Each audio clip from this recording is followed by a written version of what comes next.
mi familia? ¿Por qué el diablo permite que hasta que me operen? ¿Por qué?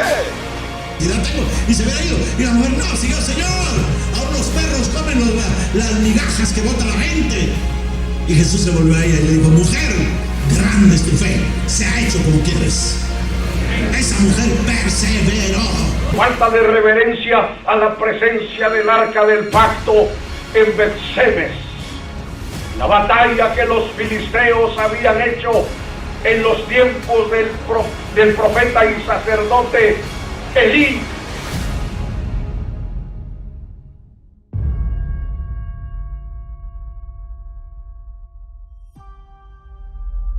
Nos conocimos en las calles de una colonia donde crecimos y donde lo pude ver a él trabajando como un muchacho siempre muy serio, muy decidido y dedicado a sus tareas. El hermano Mario Mendoza. No logro entender que yo vengo a Pasicía con un amigo muy respetuoso y querido que también está con el Señor, que era muy amigo del hermano Mario por causa del ministerio con que empieza la iglesia. La iglesia se identificaba con el nombre de Sendero de la Cruz. El Sendero de la Cruz se convierte por espacio de algunos días en lo que se identificó como el Sendero del Calvario, Camino al Calvario. Y Camino del Calvario por unos días y luego se toma la decisión de llamarse Casa de Oración. Pero luego también nos encontramos con que habían otros hermanos. También surge el ministerio en el sur de Guatemala, bajo el pastorado de otro hermano que entonces era joven, el hermano Elí Otoniel Herrera. Entonces el Señor nos concede, como le concedió a Pablo, encontrar a Timoteo, encontrar a Vicente Martínez. Y ellos empezaron a conocerse, jóvenes que tenían pasión y amor por la obra del Señor y sin saber que Dios los estaba uniendo para hacer algo dentro de su obra.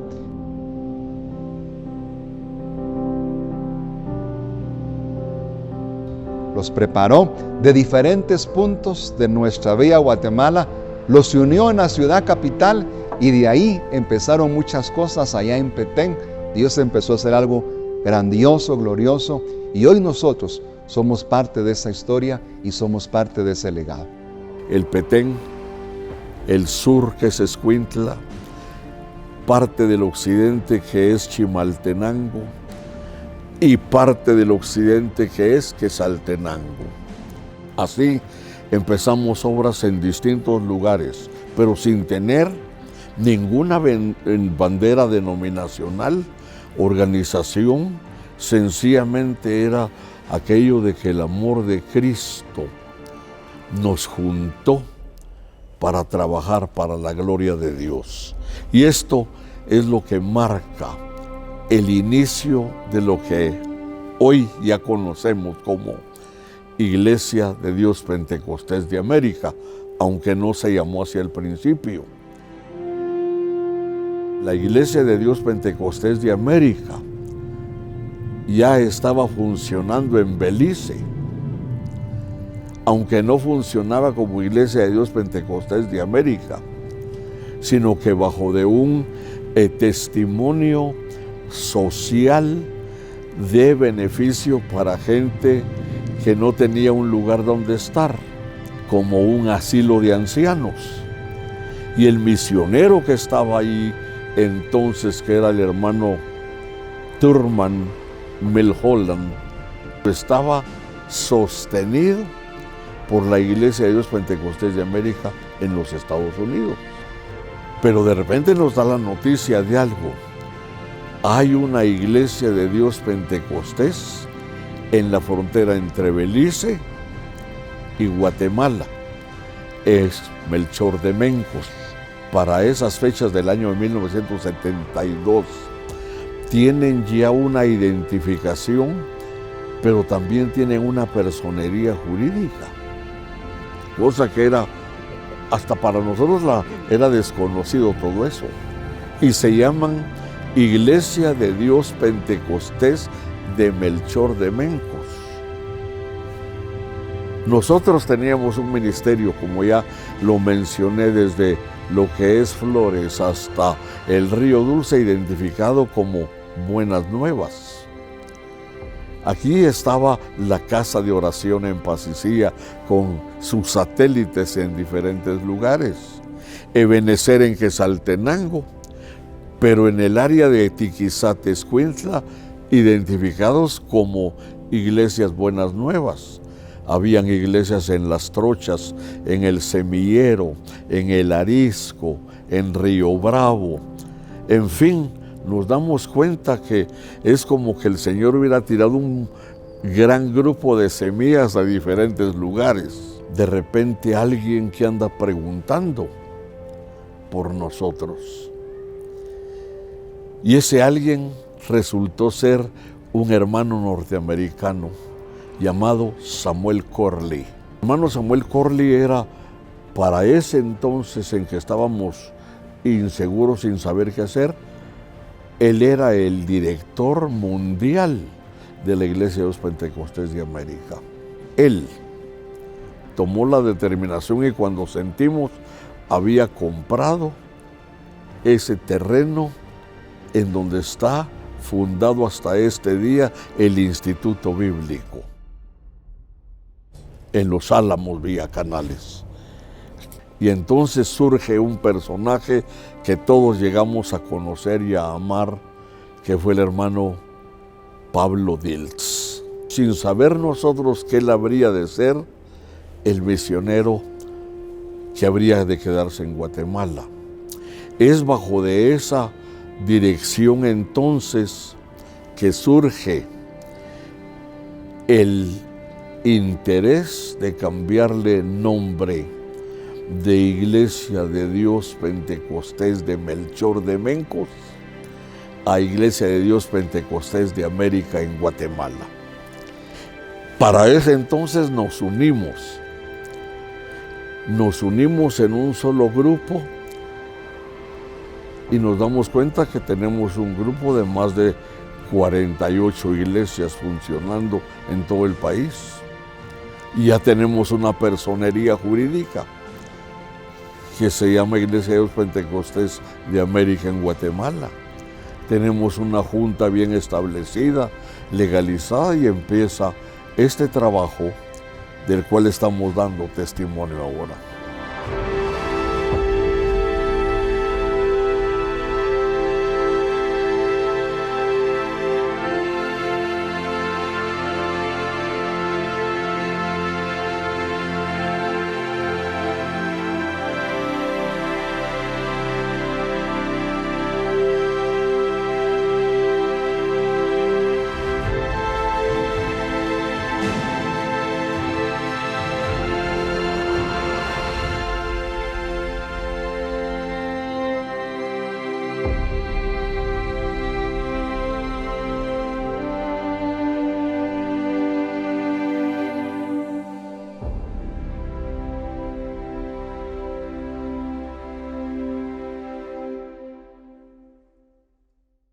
Una de las cosas interesantes es que manteníamos vivo el sueño de tener una organización cuyos fundamentos fueran bíblicos.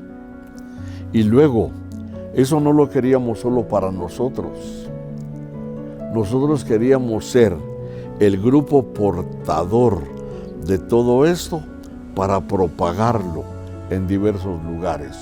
Es que nacemos para vernos dentro del cuadro de la palabra de Dios. ¿Por qué?